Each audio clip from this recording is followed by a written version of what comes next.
Want to go deeper with Lobbing Scorchers? You know, scratch under the surface, get down even dirtier than we already get? Become a YouTube member. Sometimes things just get a little too spicy, a little too weird, and a little too loose for the general public. And you know, the people to see that are YouTube members. We're talking about exclusive bonus videos, the podcast after show, exclusive written content, and little bits and pieces of information before the unwashed masses know about it. As a member, you not only get access to all of this amazing content, you get a badge next to your name and a slew of amazing emotes to use, not only in our live stream chat, but also in our comment section. And yes, we do have an emote for Jesús Ferreira, Go Snack, and Paul Rothrock. This is the best way to help keep us independent and keep us building out this crazy YouTube brand that we call Lobbing Scorchers. Hit the join button down below or hit the link in the top of our description if you're on mobile to join the ranks and become a Lobbing Scorchers YouTube member. Good morning, everybody, and welcome in to a special Tuesday edition of Lobbing Scorchers Kickoff.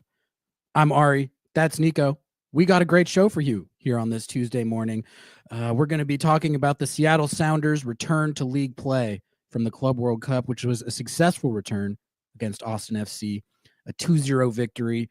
We're going to be talking about the Columbus Crew a little bit. That's Seattle's next opponent coming up on Sunday Night Soccer. And we're going to be talking a little more Club World Cup. All the MLS teams have been eliminated. But that's what we're going to be talking about. Inter Miami, they played PSG, which is a pretty good team that Seattle just played. Didn't go that well for them either, and it actually went worse. So we're going to go over our takeaways on that front.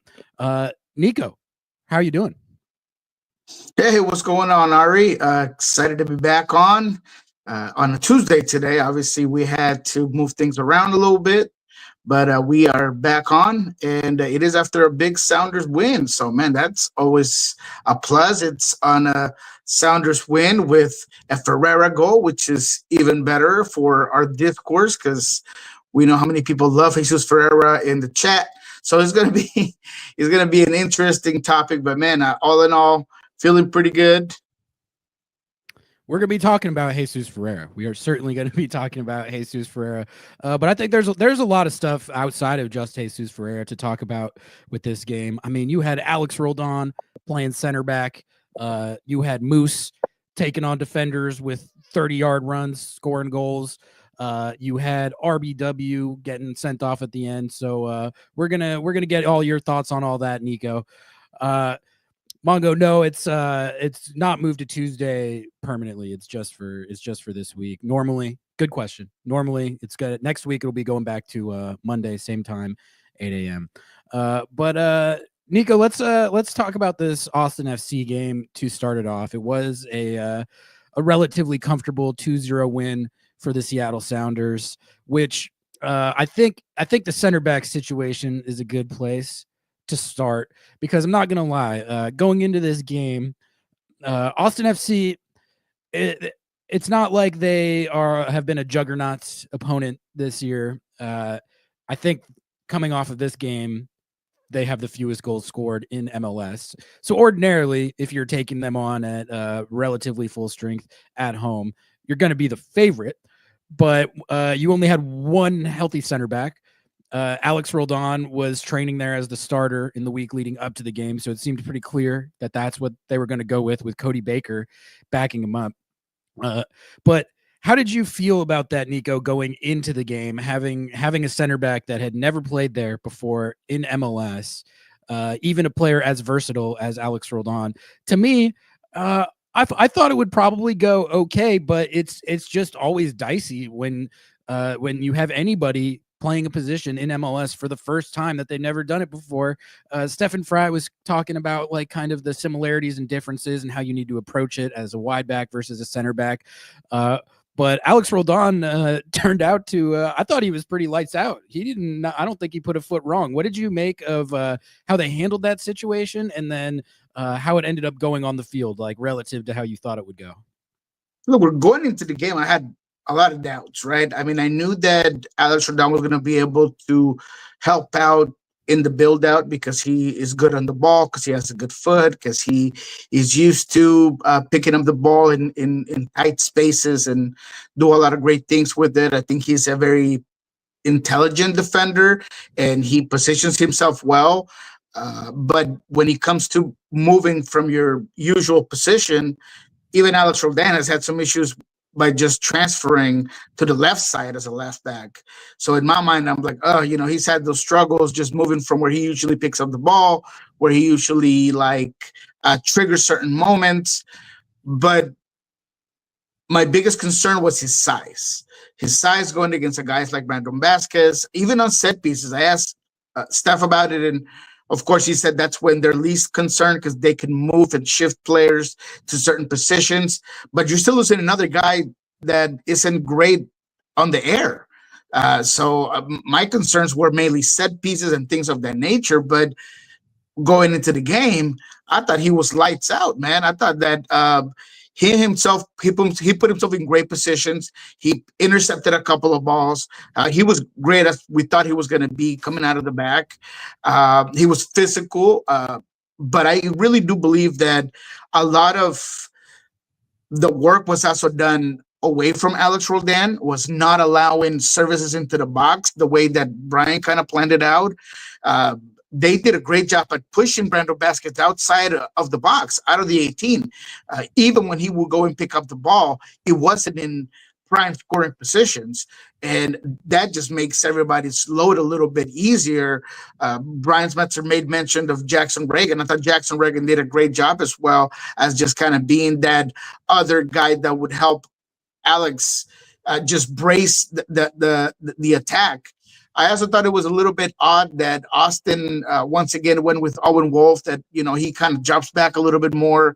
He's more of like a false nine or like more of a creative player. He's a 4-4-2, but he really didn't really look like a 4-4-2. Wasn't effective for Austin in that sense. So I really do think that they made Seattle's life a little bit easier with some of their choices in that attack, but it doesn't take away from the credit that we're giving the Seattle Sounders today for being able to hold up a guy like Brandon Vasquez. And again, going back to Alex Roldan, I thought that he, like you said, I don't think he set a bad foot on the field. He made every right choice, every right decision. He was usually in the right place. Set pieces were not an issue, which once again, I was very concerned about it starting off. So, man, it really makes you appreciate a guy like Alex Roldan that's done it all. He's kind of like the Brad Evans that, has done absolutely everything for this team. Goalkeeper, defender, attacker, midfielder. I mean, he's done absolutely everything. And he did it great, man. I do believe that, and I understand people who talk about, well, this Austin team wasn't great. So on that defensive end, I'll give it to you. This Austin FC was dead last on goals. I believe they were tied with Montreal.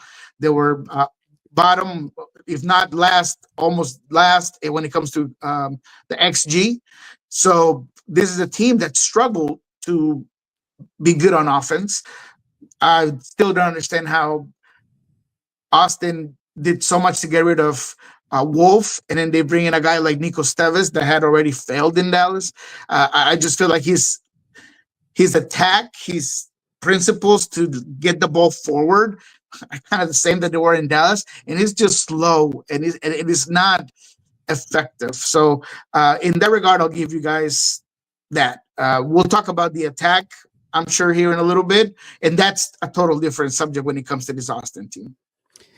Yeah, no, they definitely are a team that has struggled a lot in attack this year, but still credit to the defense for keeping that clean sheet with your seventh choice center back. I don't care who you're playing. You still gotta get it done when you're that deep down on the depth chart. So that was good to see. I mean, Brandon Vasquez, that's a guy who he hasn't really fully gotten going with Austin FC, but like you mentioned, he's still a big physical presence and a proven MLS goal scorer. And for most of the game, I low key forgot that Brandon Vasquez was even on the field. So that's anytime you can say that about the opposing team's number 9. That's a good day at the office on defense. And as Reese points out here, never seen Reagan put up such a good-headed defensive performance. Yeah, Jackson Reagan. I feel like Jackson Reagan's been in really good form, which has been important given all the injuries in the position group. So as far as this game defensively, I feel like Austin only really got anything going in the attacking end right at the end of the game. A little bit before the RBW red card, they had some nice sequences of play, put Seattle under a little bit of pressure, but they're chasing the game at the end there. And then you're closing out the game a man down because of the RBW red card. So that is a good clean sheet for the defense. Let's talk about the offense, Nico. But before we do that, Bad Sequels coming in with the $5 super chat. Appreciate you, Bad Sequels.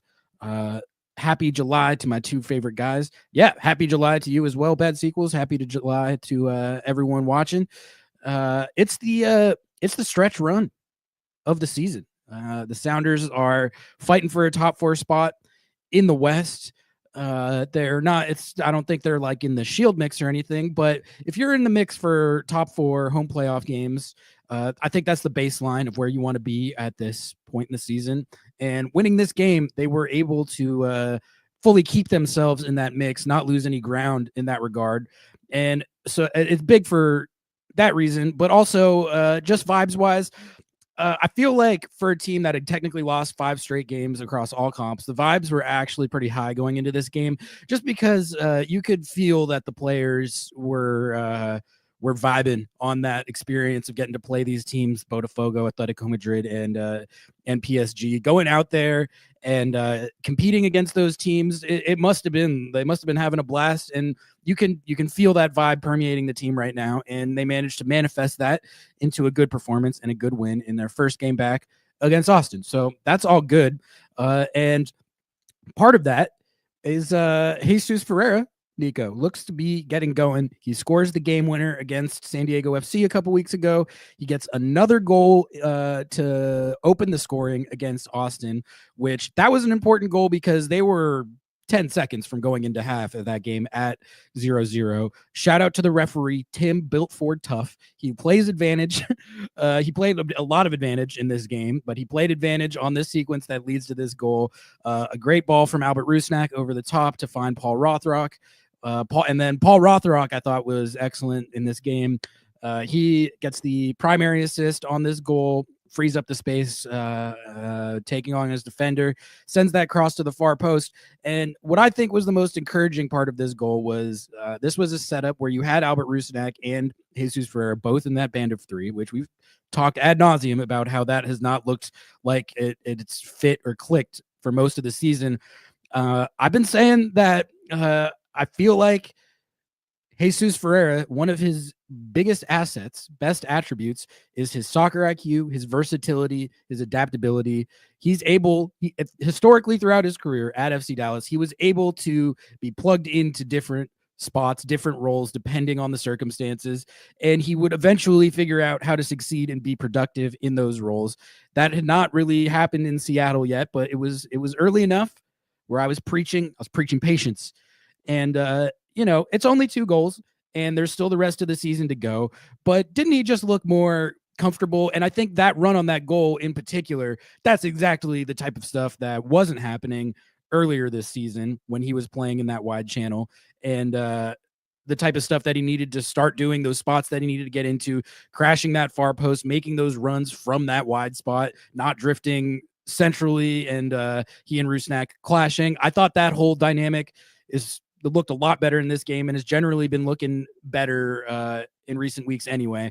I know that the goal in the San Diego game technically came with him playing a different position. He was the number 9 in that game, but I would argue that's even more encouraging because that was like more of a classic number 9 goal. So it's kind of, I feel like you're starting to see the reason why he can be such a valuable asset, not just for this team, but for any team. Like I've felt the whole time that I'll take Jesús Ferreira on my MLS team any day, just because of his track record and his versatility, IQ, all those things that I just mentioned.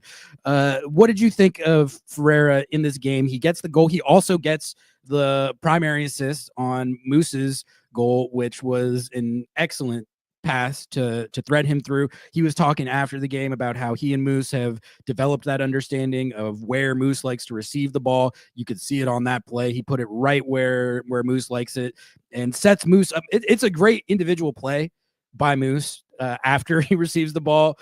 I mean, he was beasting on that run, and he makes a great finish to the far post, but he's not able to make that run if it's not a perfectly delivered ball from Jesús Ferreira for him to be able to receive it, pick his head up, and get going and eventually score. So, 1 goal, 1 assist for Jesús Ferreira.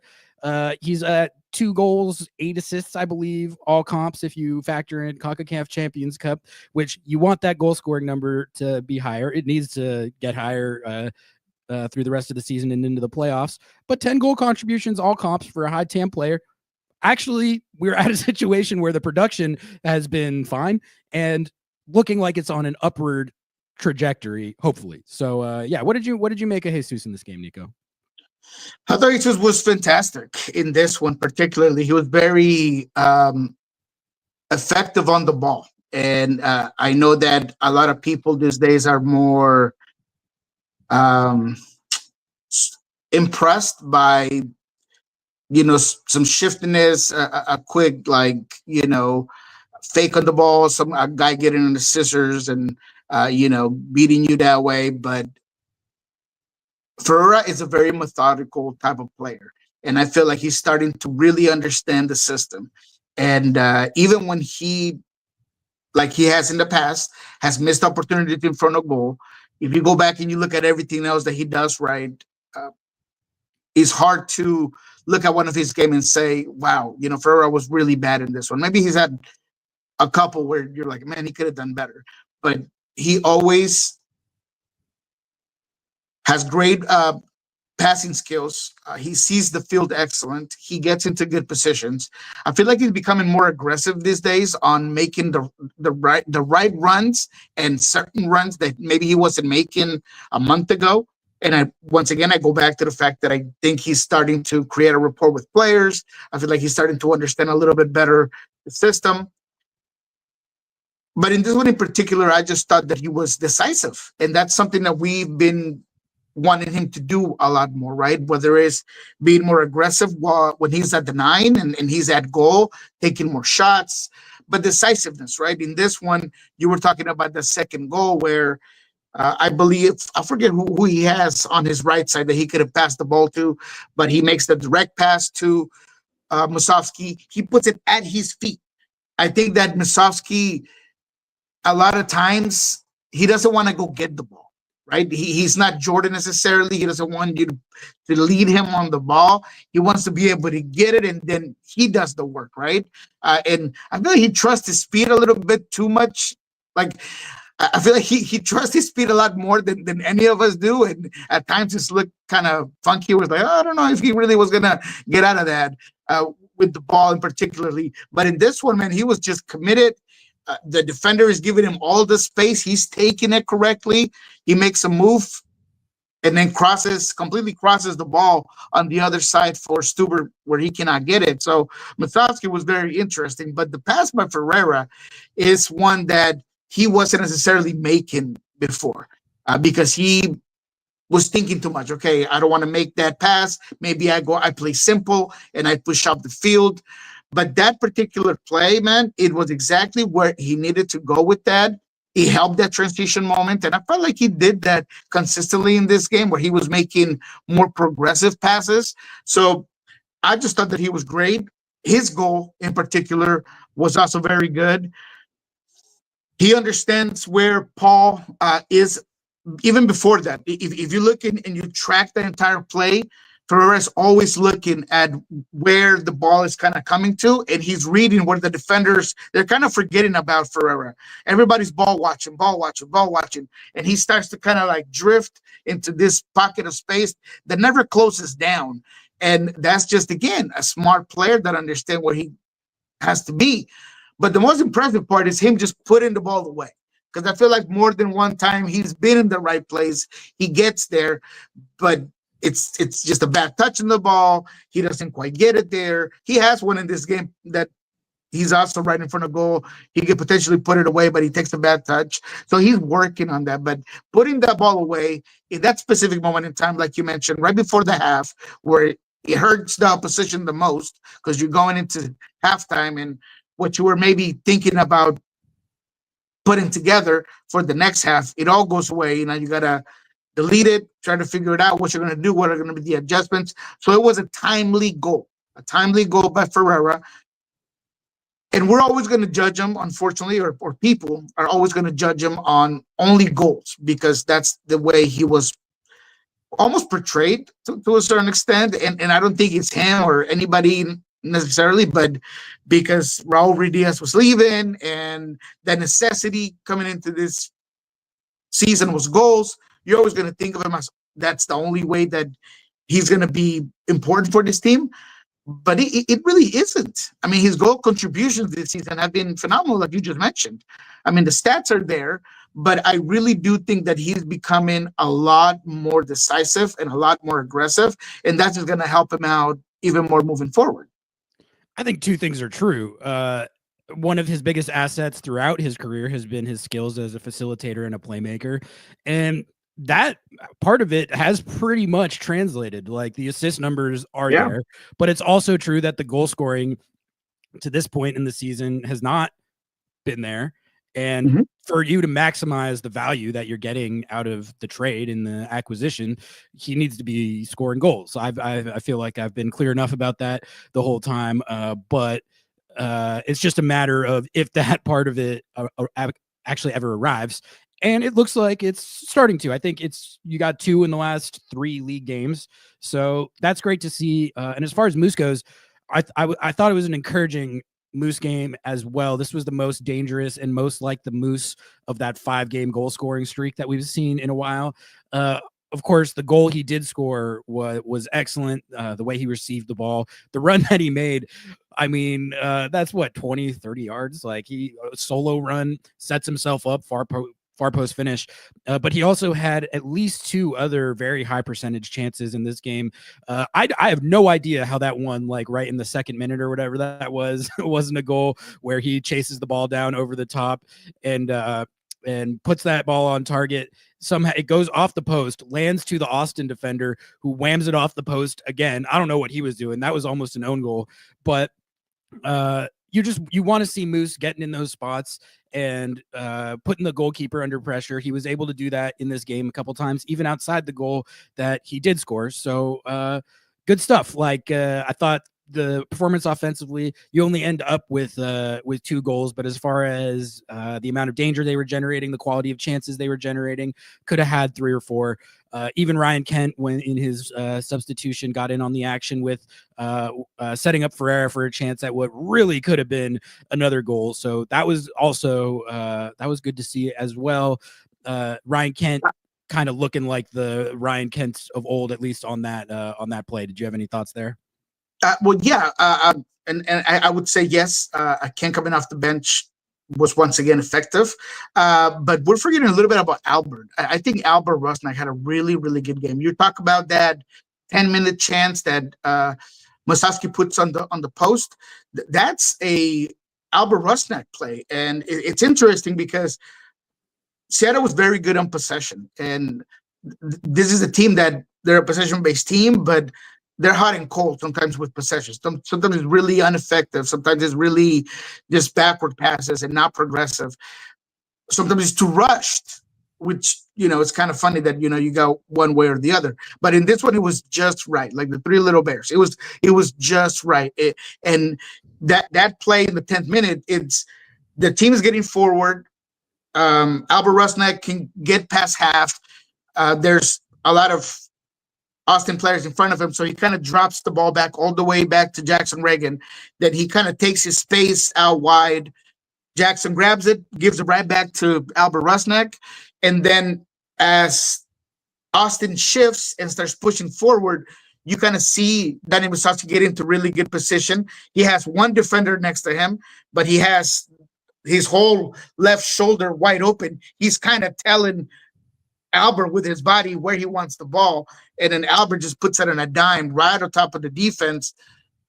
I think Danny Musovski put himself also in a very good position to bring the ball down. He takes his space and puts that ball in the post. But all of it happens because of Albert Rusnak. So Albert, the pass to Rothrock was very good as well. I thought that he had a very good game in terms of link-up play, understanding when to put through balls, and then how dangerous and how high percentage these passes were when they were moving forward. So I think Musovski had a very good game, probably the best that I've seen him. There's that chance. He has like a half volley he tries, but beyond that, he was so aggressive. He was really making this Austin defense work. And we talked about Austin, right? Not very impressive on offense. But what does that mean necessarily? Or not necessarily always, but if you look at where they're in the standings, they haven't been very good offensively, but they have been very good defensively. They have been very good. They are, I think, second in goals allowed in the Western Conference. And it just has been very good. They have a lot of numbers back. They make it really complicated. They overpopulate the position wherever you want your players to kind of get those half spaces. They don't give you a lot of half spaces. They're a good defensive team. And I thought that Musovski's work rate, where he was putting himself in, the positions he was putting himself in, and the play by Paul Rothrock and Albert Rusnak as well as Ferreira just kind of made it all perfect to really break down the team that, as I mentioned, does a very good job at just having a lot of numbers behind the ball. So in that sense, I was very encouraged to say, well, we've been concerned about Seattle's attack and their effectiveness in front of goal. And in this one, it was very good in all ends. I'm glad you brought it up. It was a good game for Albert Rusnak. Those balls he was putting in over the top were on point. He sets up that first Moose run and the Rothrock run, and I think what's exciting about that is that Jordan Morris made his return in this game, and we already know that he and Albert Rusnak have a pretty good connection, at sometimes excellent connection on plays like that, balls over the top, through balls. So as Jordan gets fit, hopefully, and stays on the field, works his way back into the fold, if you have Rusnak in form in that role as a facilitator, I think you're going to see both of those guys start racking their numbers. I mean, they showed that they can do that last year, and it just hasn't really come to fruition this year because Jordan hasn't been able to stay on the field. But he says he feels good now. He made it through this game all right, and I'm looking forward to seeing that connection kind of take hold again, and hopefully it'll offer a boost to this offense going into this stretch run of games. Let's hit a couple from chat here, Nico. I got one for you from Steve Davies. He asks a question for Nico. We heard from Craig at the business meeting that he is negotiating with players with offers from a 4-5 league in Europe, probably Italy or France. Thoughts?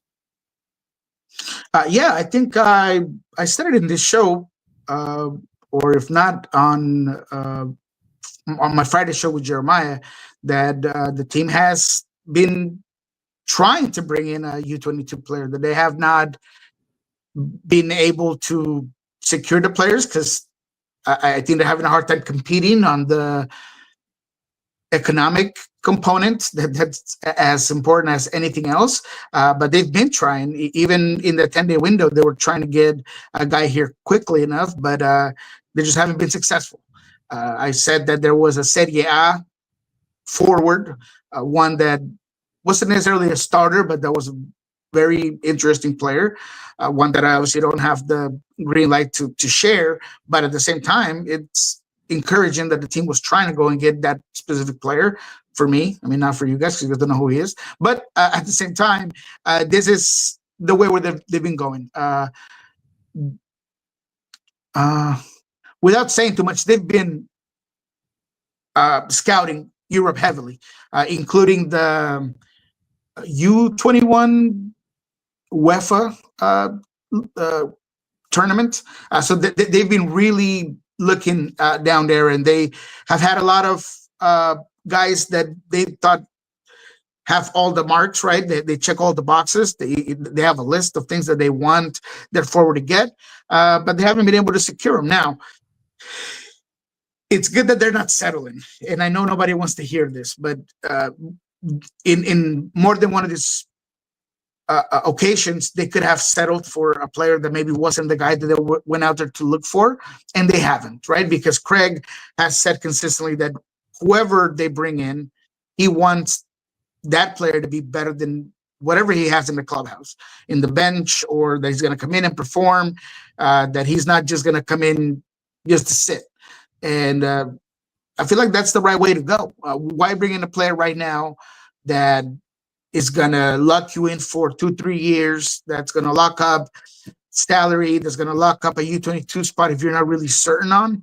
Now, the other end of that coin is that it's very obvious to me that the budget is not great. And Jeremiah has said it himself in our show that he's been told that the budget has actually decreased rather than increased. And that puts you in a bad situation when it comes to the negotiating table, because as we all know, the market globally in soccer has changed. And if you're not willing to come out of pocket with $4, $5, $6 million, you're not going to get those top end U22 players. I mean, if you're getting a guy that's a free transfer, we'll go back to trying to find diamonds in the rough, and you got to try to figure out whether they work, whether they don't. But if you want a guy that's proven that is going to come in and play, that if it is that important in your list of demands for a player, that he needs to be better than whatever you have here at the clubhouse, you're going to have to spend some money. And I just don't know if the budget is quite there for this team. So yes, they have been looking. They have said a lot of offers, multiple players is what I said before, but they just haven't been able to be successful. Yeah, we'll see what happens with it. There's been so much talk about this U22 spot, the fact that they haven't used it yet. They could have used the last window, the Club World Cup window, to bring them in. The way I see it, I don't want them to settle or rush into signing a player just to sign one. They seem to be claiming that that if they had done it already, it would have been like a settling type situation, or doing it just to do it. They don't want to do that. They want to be more tactical about it, make sure they got the right guy, a guy that can come in and contribute right away.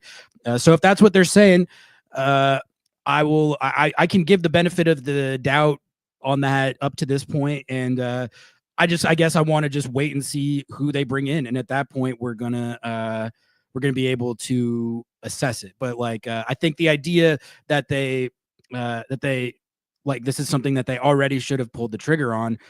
We just don't really know that until we see who they actually bring in. And if they bring in someone who works out and is a contributor, then I think we'll all be happy about that. And it's really, I don't think it can be judged until we see who this player is. And, but it's a good question by Steve, because the context is important. And, I'm glad that Craig is a guy that's going to tell it how it is. I mean, if anything, I've been impressed by Craig is that if you ask him the question, he's going to give it to you straightforward. I mean, it's literally a very blunt type of person. So that he said is something that we've been reporting, but it's not something that every GM is going to tell you. Not every GM is going to let you know that this is what's going on and this is the reason of, what's happening. Most GMs are just going to keep that internal and be like, yeah, we're looking for guys. So I appreciate Craig bringing that up. But the reason why Steve's question is so important is because I see a lot of, these people that report on opinion-based type of segments, and they live in this, and I say this often, they live in this realm of make-believe about how things should happen and how the Sounders should operate. And, they kind of feel like this is, a FIFA game in a PS5, and you can just click on the player and he automatically comes to your team. But the team has been looking, they've been trying, including, like I said, in that 10-day window that they had, but they just haven't been able to do so. Now, the reality, and one that we all know, is that this team is not out there looking for a $20-30 million player, because it's just not going to happen. Now, if you want to, lie to yourself and say, well, I don't understand why. Look, I don't have Adrian Hanauer's checkbook with me, and I don't have his Chase account. I don't know his Chase. I don't know. I don't have his account, information, where I don't know what this guy is trying to put or not put. But the reality of it is that the operating budget for the soccer team, when it comes to transfers, it's just not very big. No. So, that's something that we wish that would change. And Adrian, I think at one point is going to have to, figure out that for him to keep up with the rest of this league in this market, he's going to have to figure something out. That's a fair point. We're going to find out how broke they really are. We'll see what this transfer fee is. Yeah. But even if it's not like an Atlanta United $20-30 million fee, I don't value that as much as the substance of the production. You can spend 22. You can drop a 22 spot on Emmanuel Latte Loth. That in of itself isn't going to get you anything. So if it's more like in the range of a De La Vega type fee, okay, here's my question, Nico. In terms of what you know or can say about what type of fee we would be talking about, is it in the range of like a De La Vega scenario, higher, lower, or roughly? Lower. Okay. Lower. A lot lower. All right. Well, then we're gonna see this money ball in action. If they money ball it and the guy is coming in and producing at a higher that's clip, also good. then that's fine. I don't care like what the number the guy has to produce. Like when you start to get in trouble is when you money ball like that, and then it's a you get what you pay for situation. But some teams are better than others at finding value like that. Seattle has proven pretty effective at that over the years. Although, you have guys like Rui Diaz, who they dropped $10 million on, I believe. What was Ladero's fee? It was a little less than that, I want to say. Yeah, I think it was a total of like 8 something for Ladero. But that was another time. I mean, again, I don't know what it is that kind of changed, but now not only are you, or it feels like you have less of a budget, but now, and I've said this before, a Lodero type or a Raul Diaz type in today's market, it's costing you at least 15 million, at least 20 million. Go try to find yourself a Golden Boot winner in Liga MX for less than that, then they'll just laugh you out the door. So that's just the way of the world. But man, there was something important that you kind of mentioned, and it totally escaped me. But look at reality. De La Vega, the sliding scale. Yeah, there you go, De La Vega, right? So definitely less than De La Vega. And this was a guy that you went out there and looked that had some health concerns, that that had a lot of talent. So that's kind of what you were looking for at that price tag. Now you go for a U22 player, which reduces the amount of your pool of players that you're going to go and look for. It makes it even harder to find a guy that's proven at that age, or that you could feel like they're proven at that age. And for that specific number, man, that's difficult.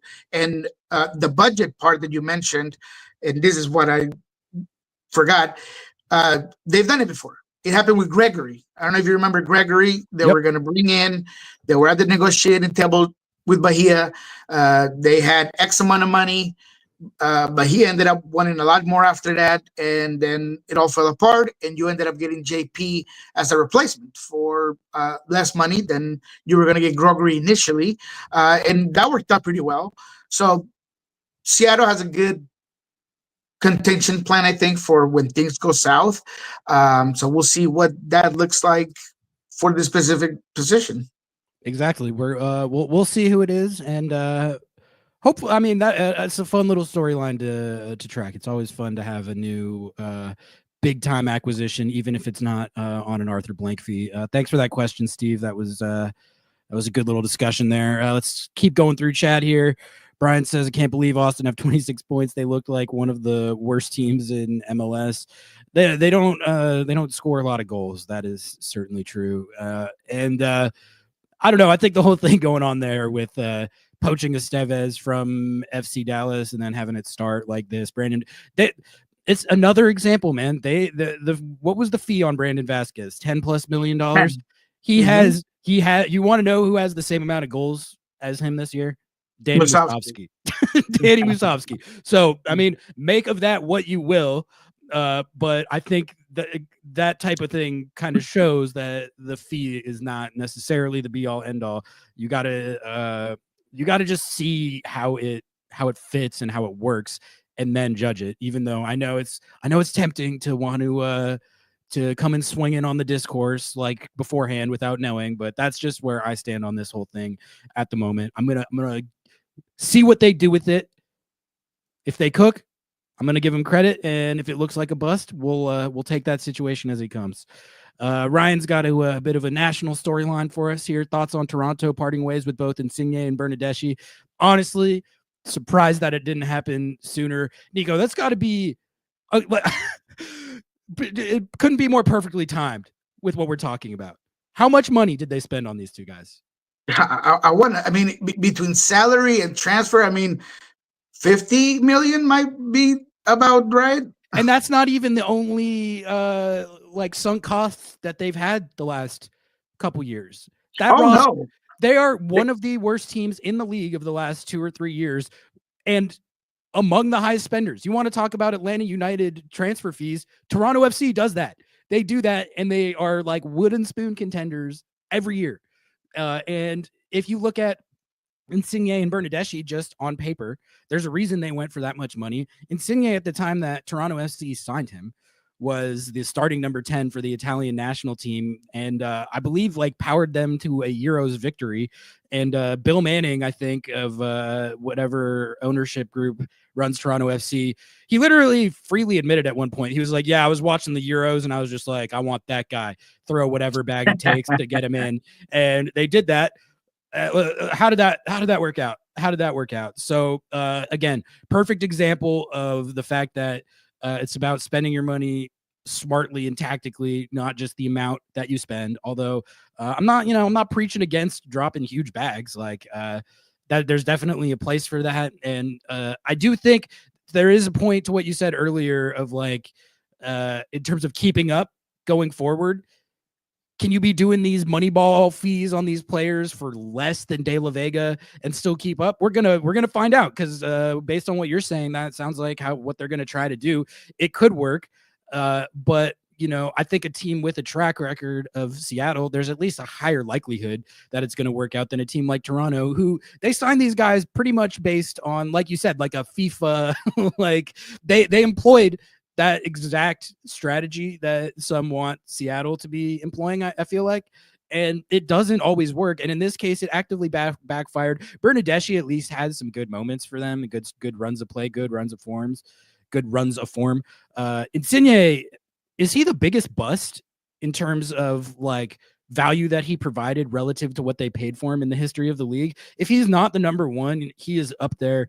They got pretty much no meaningful production out of him, no like big time moments, no big time wins out of him, zero. And not only that, but there was like attitude problems, there was locker room discord, there was fights on the training ground, there was swearing at his teammates, cussing at the coaches. Seems like he was more dialed in this year in that respect. Like there was no like off field or training ground controversies. But when you with the news today that they're parting ways with both of them, his legacy is of the biggest bust of a transfer in MLS history. Like, and if he's not the number one, he's like one of them. So I don't know. What did you think when you saw that news, Nico? You basically said it all. I thought that it was a year and a half too late. I felt like it was kind of interesting that Bob Bradley ended up being the scapegoat, and this guys just stayed in and just collected another couple of years of salary when they were the biggest problem. I would think, and actually I'm almost 100% sure without doing too much digging here, that Insigne is by far the biggest bust in MLS history. I mean, he's the third highest paid player in the league right now. He's making $15 million in salary this year. There's two guys who are making more money than him. One of them is Lionel Messi. There's one other guy. But Bernardeschi is up there, and Insigne is on 15 mil. Like, it's crazy. And because of his age, he wasn't like an old player. He wasn't like a guy that you were expecting to come in and just like, he wasn't Higuain, or he wasn't, like Andrea Pirlo. Like this guy, well, you said, he was still a national team player. He was playing for Napoli pretty consistently. He was a guy that you thought was going to come in and just wreck the league. I remember just being in the press conference and be like, man, I can't believe, I mean, not personally, but in the Zoom, and I was like, I couldn't believe the fact that they were getting this guy, and it definitely did not. It wasn't just not productive, but it was almost a hole in your salary cap.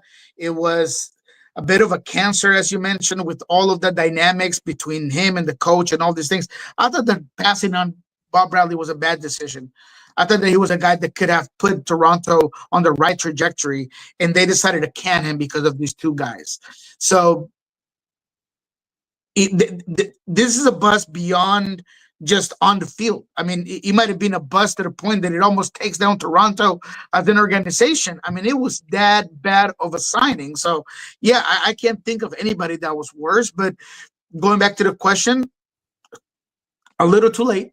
I don't know how the person that's paying these checks is just continuing to sign them, knowing how unproductive and how problematic they were. And nobody happened to think, hey, man, let's just cut it at the root. Let's just pay these guys and send them on their way or whatever it was. But yeah, man, not surprised.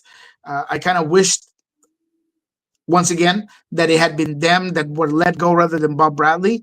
But that's just the way they decided to go, and they've had results tied in hand with those terrible decisions. So where Toronto has been over the last couple of seasons is all self-inflicted. My favorite memory of the Lorenzo Insigne, Federico Bernardeschi era at Toronto FC will always be the vaping scandal. Bernardeschi vaping his nicotine like on the training ground and in the locker room, but then also on the team plane, and they were like, "Dude, you can't you can't vape on the plane," and he had an issue with that. There was a lot of just crazy kind of stuff reported, but like also just behind the scenes that I heard that I can't really share about that whole dynamic. But it doesn't go off the rails much more than that, and that's just.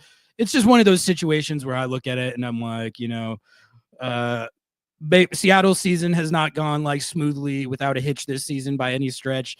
They're at like 1.58 points per game, which is lagging a little bit behind where you expect a Seattle team to be. But like, it got off the rails to the vaping on the training ground blow up between your two DPs that stay on the team for another 1.5 to 2 years, and your team's just still wooden spoon contending every single year. That's tough, man. It's tough. Jake says Schmetzerball works against 2/3 to 3/4 of the league. It has mediocre time at getting results against other top 5 clubs. Maybe, but like how much of that is that like when you're playing better opposition, it's just harder to get results, like there's a lot of talk in the playoffs last year about how like Seattle got it didn't count that they made it to the West Final because they didn't score enough goals in the Houston series, and they were kind of like squeaking by. But I mean, for me, it's like that's the playoffs, man. These are the best teams. They're competitive games. They're the best defenses in the league. The Galaxy game was a good example. Like that is a game that was decided on the margins, and Seattle got shut out in that game. The Galaxy got shut out in that game too through 85 minutes, and they made the play that won the game. So credit to them. But I just think, generally speaking, like, is it a Schmetzerball issue, or is it just an issue of when you're playing the best teams in the league, it's inherently just more difficult to score goals, more difficult to win the games, and those teams are good. They're coming at you, and they're going to get you sometimes. So I don't know. That's just kind of food for thought. But do you have any thoughts on that, Nico? Oh man, I mean, look, you guys have heard me talk about Schmetzerball before. You guys have heard me talk about a year ago when right before the playoffs that you mentioned that the Sounders got as far as they did by not scoring goals. Even before that, I had mentioned, and I have no issue repeating it, that Brian Schmetzers is a guy that has created a culture and identity. You have to be thankful and you have to praise him for the job that he's done over the years. There was a point in time where I thought that his his time had come, and that his voice in the locker room, and I said this a couple of times, had become a little bit of white noise, and it was kind of difficult for him to get much more out of the guys. And you have to make a choice. Either you are okay with moving forward with Schmetzer and understand that his floor is high and that he was always going to put you to certain tournaments, and he's going to continue to be this motivator that gets the guys going. And as a strategist, he's growing as well. But you're always going to wonder, what if you had somebody else? Is that going to push you or not? And then the decision was made before those playoffs that they were going to extend his contract. He was going to stay here for a while. And to Brian's credit, he hasn't necessarily reinvented himself, because his concept, his principles are the same. I don't think that there's anything brilliant about what he does tactically with the team. But he tried a lot of things in Marbella. He tried to change the format. He had wrinkles in his attack. He has done a good job at keeping this team very united, very cemented, despite losing some huge leaders in that locker room. I will never downplay how important I thought Nico was for this team, and how he would continue to have been important for this team had he been here. And that's no disrespect to Steph, who's a very good, excellent captain, but there was just something different about Nico that I don't know if anybody will ever have. So you got to credit Schmetzer for, if not reinvented himself, doing enough to revamp what he's doing to get these guys going in the right direction. I mean, you see what they did in the Club World Cup. You see what they've been doing in moments during this MLS season. So Schmetzerball, per se, in terms of the system, although I do feel like doesn't push the potential of certain players like Pedro de la Vega and other guys, it is very effective. And even if it is with the guys that are Schmetzer type guys, like Paul, like Kalani, by having these two fantastic pivots, it also kind of amplifies anything that Brian does, because Christian Roldan has been so incredible, so good, and Obed Vargas has been so instrumental and so different on the ball that it kind of helps everything else outwork. But I don't know if it doesn't work with the top players, top teams. I mean, this is the exact same Sounders team that beat Nashville 4-0, 5-0, 4-0, 3-0. 3-0, and Nashville. I mean, look where they're at. They haven't lost since. They literally have not lost since. They are 12 unbeaten with 8 wins since. They look like one of the best teams in the league. They're one of the top teams in the East. I mean, they are a very good team in my opinion. San Diego has been balling. There's another team that you beat. Probably the best team in the league. Probably the best team in the league now that Vancouver's chilled out a little bit. It's probably San Diego. So all of that rant to say that I understand where the question's coming from, and that I understand where there's a criticism and that wonder of what would happen under a different system. But the grass isn't always green on the other side. So I understand why sometimes the team has been reluctant from moving forward from Brian. And I'm not, again, me and Brian have our issues, but I'm not going to disqualify him as a coach that has been very successful. Yep. I think that he has limitations, and he understands those limitations, and I feel like his biggest attribute, and I've said this even throughout the Club World Cup, I was asked if Brian, proved anything, and well, he proved that his system works, and that character, because that's what every single team talked about. Hakimi told me that the character of the team is kind of what he was impressed by, and that's Schmetzerball. Right, it's kind of going off of that, making sure the team responds, make sure they're in every game. That they always feel like they can go more. What is this word that he talks about? Relentlessness, right? That's Brian's ball. And although it's not brilliant and it's not outstanding, and it's not lights out. It's not tiki taka or I don't know, all purpose football or whatever. I mean, it's been very good and it's been successful. So I don't know if I would agree with 100% of the question, but I know where you're coming from. I'll take the word of Hakimi and Conor Gallagher, who's the one that I heard express a similar sentiment. Those guys, I mean, they're some of the best in the world. Hakimi is the literal best in the world at his position, and they don't have to say that stuff like that. They don't. That was the thing. They were both complimentary of how Seattle played them pretty unprompted. I know I don't think I was there for Hakimi's interview, but I was there for Conor Gallagher's, and they asked him just a general question about the result, and he said, honestly, it was funny. It was disrespect and respect at the same time because he couldn't remember the name of the Sounders.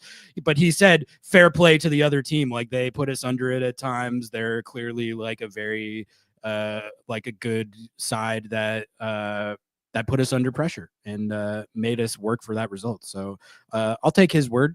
And Hakimi's word as well. Let's hit a couple of these super chats that we got in the chamber. We got Rosie with the $2. Thank you so much for the support, Rosie. Appreciate it. She says, please tell me the Sounders are close to signing a striker this summer. Apparently they are, but they're broke. So we'll see who that means it's going to be.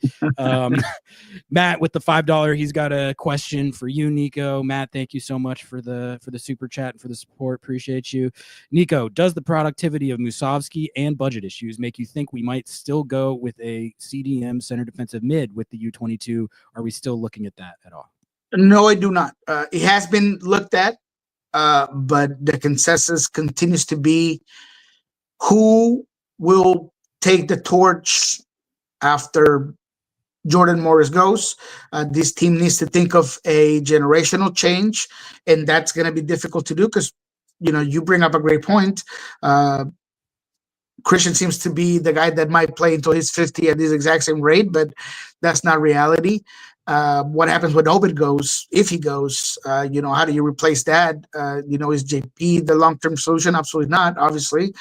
So there is obviously a need to push it there. Is it the younger guys like Schneider that, have been high regarded from the Tacoma Defiance?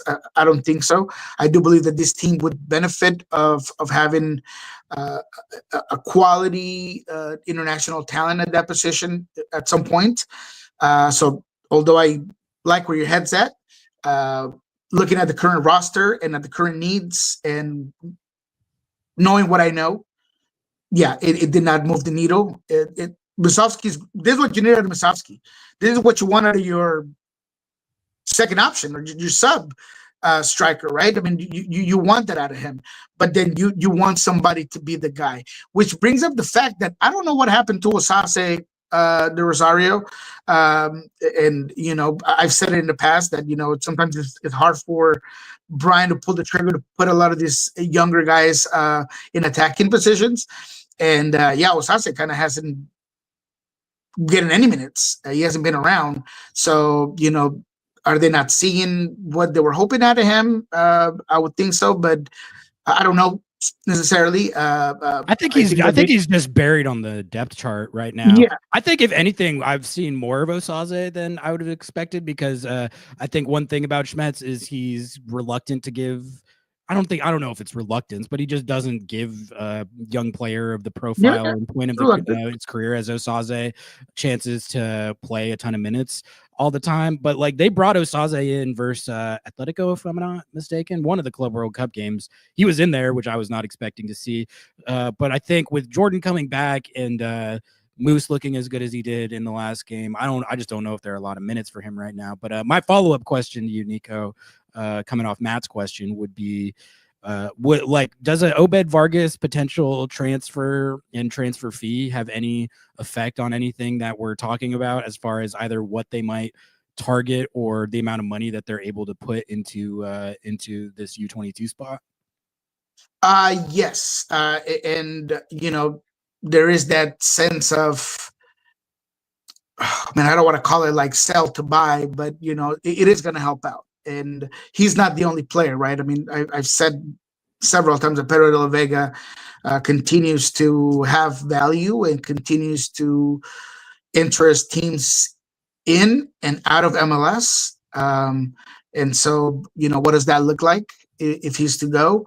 And yes, it should help your overall budget. I know that there's a limit, and I don't have that number necessarily of to reinvest back into your current salary, but either way, it does help out, and it is something that the team is conscious of.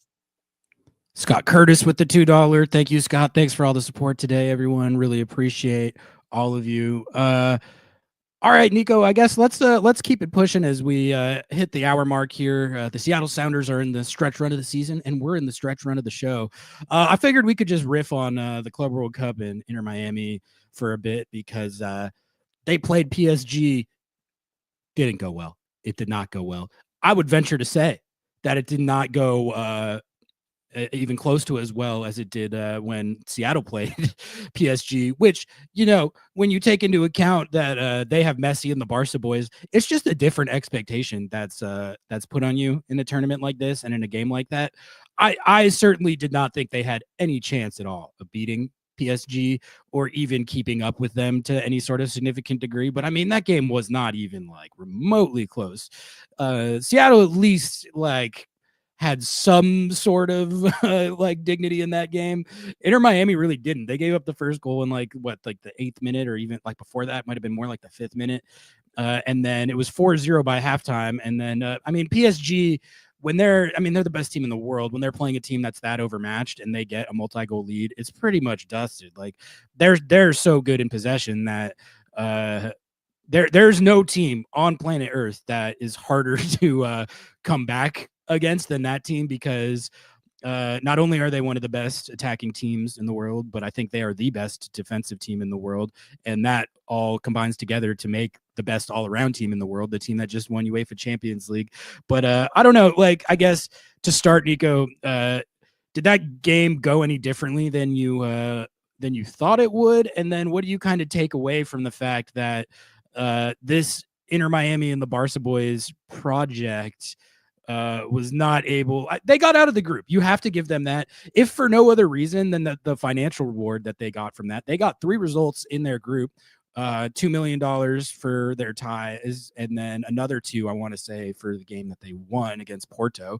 So honestly, I'm not trying to diminish their group stage performance at all.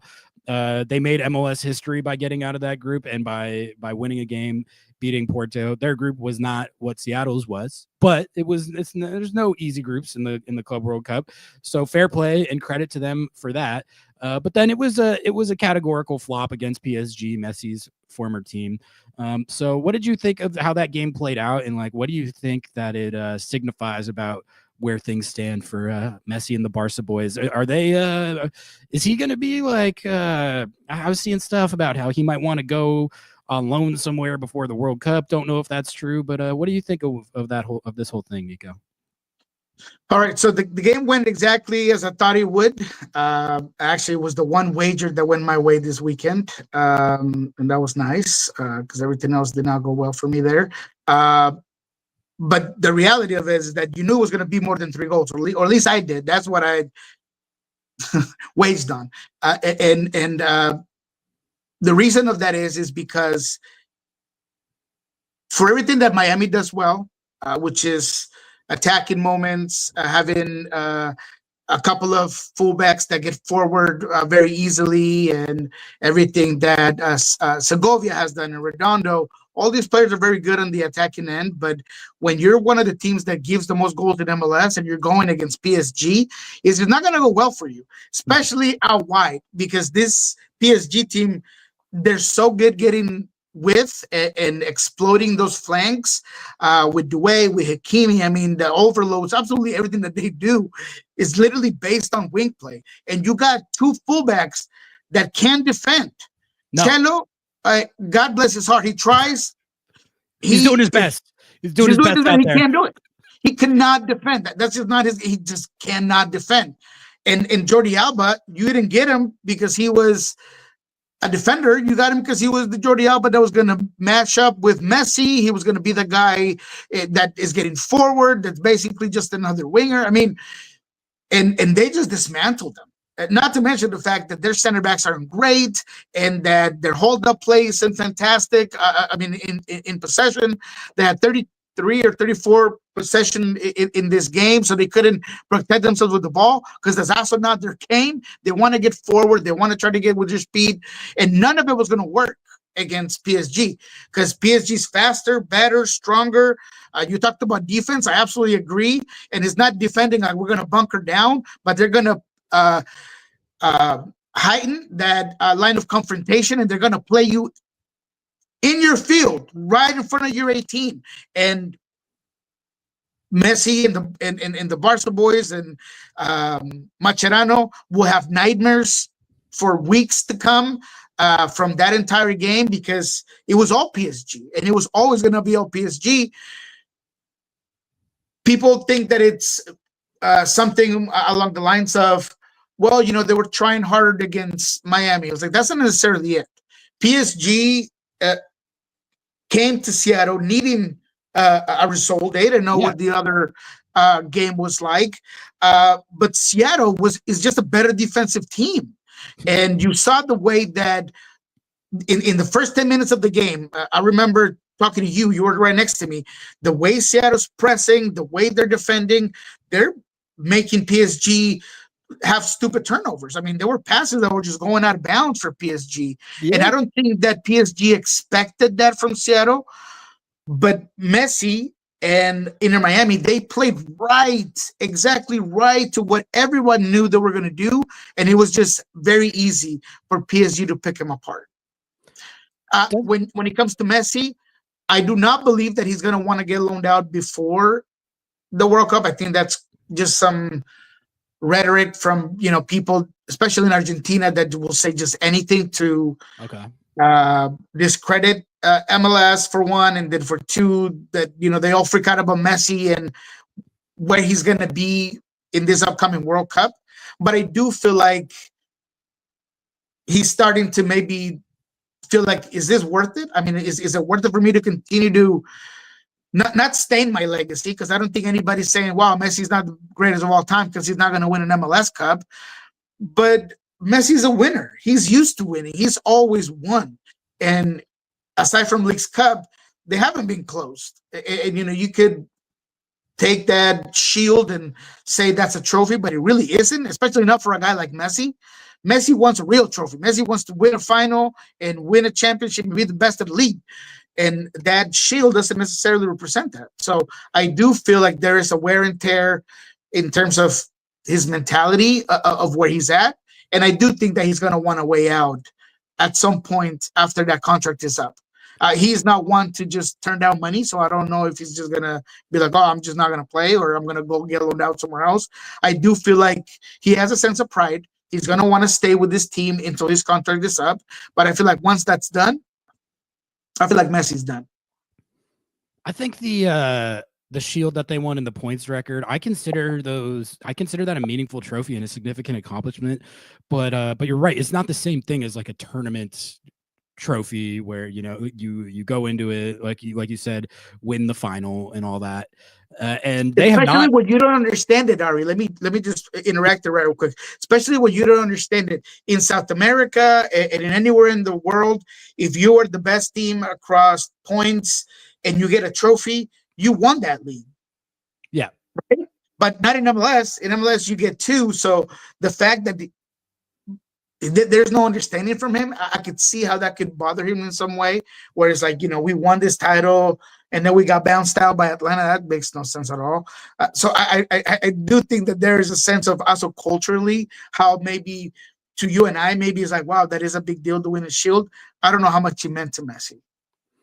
I'm enjoying watching Lionel Messi find the rigors of being the 6th to 7th best team in Major League Soccer.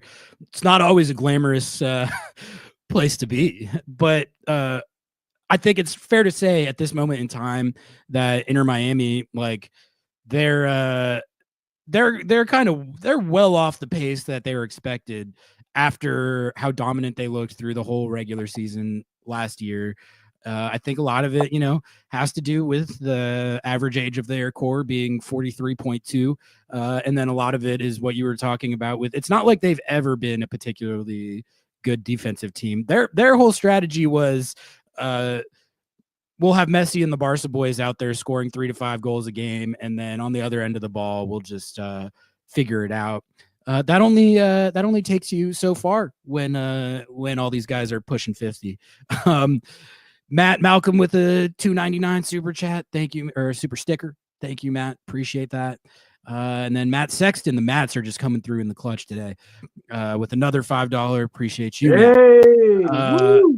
He says 2 years in the MLS for Messi without playing Seattle, and of course he's trying to leave before he has to play us. Hey, I'm hoping that he is playing in September because I'm going to that. It's my birthday week. It's like weird. It's like a Tuesday game or something. I don't really know why, but it is like over my birthday. So I saw that on the schedule. And I was like, if the Sounders are playing Messi on or near my birthday, then I probably got to go to that. So ticket spot. I know. I thought about it myself, man. It's my birthday too. I'm September 16, and it actually falls right on. I didn't know we were that close. I'm the 18th. Yeah. So I'm the 16th, and I looked at that in the schedule, and I was like, man, I don't know. I'm still trying to figure it out. I don't think so, but it definitely crossed my mind. I also was thinking about going to Vegas for the Canelo fight, but as you know, and people know, my son has got. I just signed him up to Pullman, so that's kind of coming off my pocket there coming up. So maybe it's better to just kill this year, and then we'll maybe Wazoo. Is that what you're saying? Yeah. He's gonna go to Wazoo. He's a Coug. That's it, man. Congratulations. Appreciate it. Pro Striker says Miami winning the Shield was weird in the sense of reactions from the outside. The Revs didn't get the same recognition, for example. I think part of that is because it was the points record, maybe. But the Revs set that as well. You're right. Yeah, we did. Yeah. I think that's kind of probably purely because it was Messi and the Barca boys. So yes, it was. Jake is coming in with some stats here.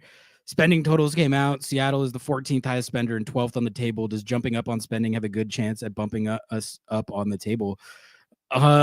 You would think so. It's interesting because if you look at global football, and it's been like this for a while, and as far as I can tell, it's still like this.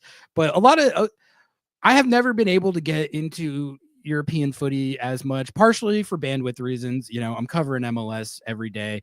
I don't have like the time or bandwidth to be like locked in following any other league in the world as much as I do MLS, but it's partially because there's what is the intrigue to it? The way that it's worked for many years is if you spend the most money, you get first place and you win the league. If you spend the second most money, you get second place in the league. You spend the third most money, you get third place. And it literally goes down exactly like that. So what is the intrigue of something that has a predetermined outcome? You literally know the 1 to 2, maybe 3 teams that have any chance at all at winning the league. And it's usually just one team. But MLS with the salary cap setup doesn't work like that. Like your spending is not necessarily correlated to how well you perform on the table. That being said, I think as the league continues to evolve and develop, hopefully teams are freed up to spend more money at some point down the line than they are right now. But I think you can't just not spend at all and be like a true contender in this league. Although, like, look, it's very interesting when you look at it. We talked about Toronto FC and Atlanta United. Look at the Philly Union. Like, what money do they spend? Nothing, pretty much nothing. And they might win the Shield this year. So I don't know. It's like, I kind of don't know what to think of this discussion. What do you think, Nico? I think it is important. I think the reason why you don't see it as clear cut as other leagues is because of the salary cap space. And that kind of forces you to look at your roster build different. And if you, like Philadelphia and Seattle does, have a academy that can sustain you and give you, a core base of players, it lessens your necessity to go out there and spend a bunch of money. But both of these teams, I mean, Philadelphia, obviously they'll tell you that they want to win something. They haven't won anything. They want to stop being the champions of moral victories. So obviously they need to go spend more money. And Seattle, in their end, they have this perfect equation of, if we continue to have the support from our academies and or to come and find players and find these diamonds in the rough, and we can moneyball maybe some parts of our roster, but we can inject some a really big type of Raul Ruiz, Nicolas Todero. You already saw what that does for you. He wins you championships. Yeah. The problem right now is that you do have that core team of very good players, and that includes Jesus Ferreira, who you went and got with Garber bucks. So it wasn't necessarily something that you needed to go and pay in cash. So now you have a highly rated player, high IQ, all these things. But now it is your obligation to go and spend big money on places where they're going to amplify your game. So if Obed goes, in a perfect world, it'd be great for you to go out there and bring a guy that's going to replace him, that in this day and age might cost you at least $8 to $10 million. And then you put that there, and the replacement for Jordan Morris at some point is a DP striker that's been proven, that had 17 goals in Argentina last season, and that's going to cost you 20. So that's going to increase you, and is going to push you up when it comes to that spending table, and that is going to give you more opportunities to be successful. Now, is it a guarantee? No, but because the Sounders have such a good infrastructure, I say the potential is pretty high. Now, it doesn't even have to be that high of a wages. I'm just throwing numbers out there, but the whole point of what I'm saying right now is that if there is more money, and you are a top 10 team in salary, or a top 5 team in salary, with what you already have working for you, there's a high likelihood that you are, if not one of the best teams in MLS, you are the best team in MLS. So I think that there is a correlation of some sense that not for every team it works like that, but I think for Seattle specifically, I have no doubt that if Craig Weibel had a bigger budget to go and to tell Sean Henderson, hey, Sean, get me these guys, and we can sit at the table and we can get those guys, that it would absolutely reflect in Seattle's overall play on the field. Yes, absolutely. PK says, pretty sure Man City paid the most, but did not win. I mean, yeah, it's probably not as binary as I was portraying it, but I think generally speaking, what I was saying is typically how it works globally. It might not be first, second, third like that, but like in La Liga, like in France, but like in Italy, there's only 2 to 3 teams in any given league that have a chance at winning anything in any given year. You literally what's going to happen before it happens. But I will say there's like kind of two sides of it, because I won't lie. Like PSG, they have the highest spending bill in the world, and that's why they're the best team in the world. They are very fun to watch play.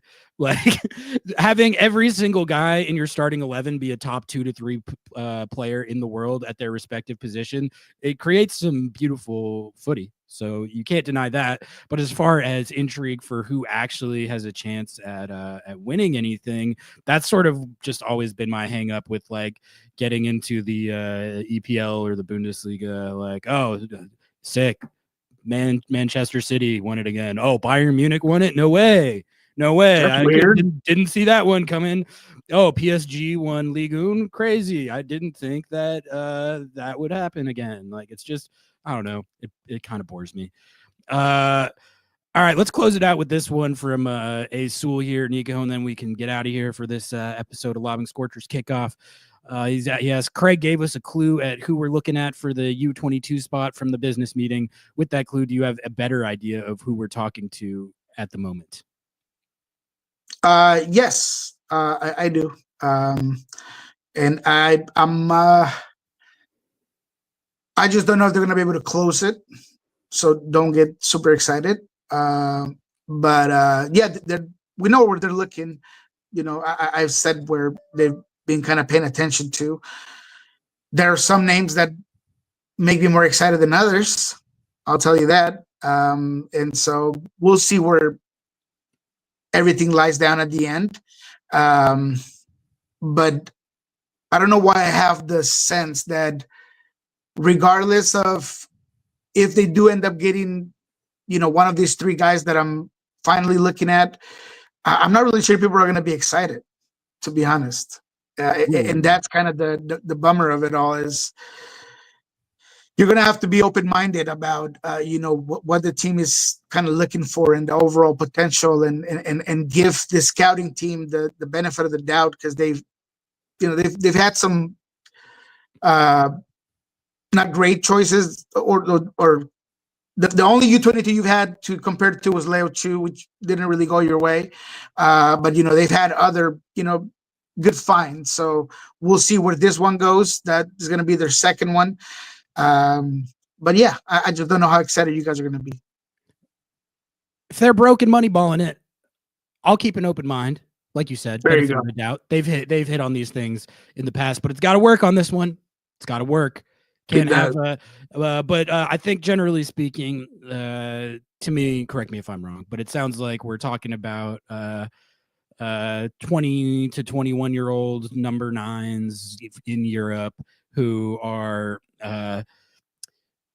like proven, not like fully proven, but are of the profile of the type of guys that they feel like could come in and meaningfully contribute in relatively short order. Like you said earlier, Craig Weibel has been very clear that this isn't a developmental spot. So, I mean, if he's preaching that, then, whoever it is has got to come in and hit the ground running. Like there's no, injuries are injuries, but there can't be like they kind of were saying the opposite stuff about De La Vega. They were preaching patience and like, we don't necessarily need him to carry the load and be a major contributor right away. And I think this season they were kind of given similar, like, he's coming off injury. He might not be full speed right away. They were kind of qualifying it a little more. They're not qualifying it with whoever this player ends up being. So we're going to see. That'll be at least a little fun, little intriguing storyline to keep tabs on, as we have been all season. But it's like it's getting to that time now where this might happen. But all right, Nico, let's call her a wrap right there. We're at an hour 20. Thank you all so much for tuning in here this morning on this Tuesday edition of Lobbing Scorchers Kickoff. Appreciate all you tuning in and all the super chats. Like, comment, subscribe, rate 5 stars. We're pushing 2,100 subs on the channel. I think we're like 4 away. So if you are watching or for whatever reason and you have not subbed to our channel, please get us over that 2.1 line. That's I hate being at like 2096. Like I can't have that. So let's get us over 2.1. Also, Lobbing Scorchers hot sauce out now. LobbingScorchers.com/sauce. Just go there. Use code LS and you get a free bottle with your order. You can't beat that. And it's a great product. Tastes awesome. But all right. We're gonna vacate on that. The dub pod actually ended up dropping yesterday. So if you haven't checked that out yet, Noah and I laid one down, and that is out both on our YouTube and all on your audio feeds where you get your podcasts. And then I'll be back at it for Under the Lights on Thursday at 7:30. Nico, thanks for laying down another show. Appreciate you, man. And we'll catch you next time. Thank you, guys. We'll see you guys around. Don't forget, subscribe, share. Let's go. Get us over 3,000. Peace. Some people come to Lumen Field for the tactics, for the soccer, the atmosphere. And some come for Paul Rothrock's hair. Me personally, I come for both, because I have agendas to push. Live soccer isn't just better, it's way more personal. From making friends to becoming the guy in your section that's just constantly yelling about advanced statistics. Get tickets to any Sounders match by visiting LobbingScorchers.com/tickets. You support the pod, our agendas, the vibes, and the chaos.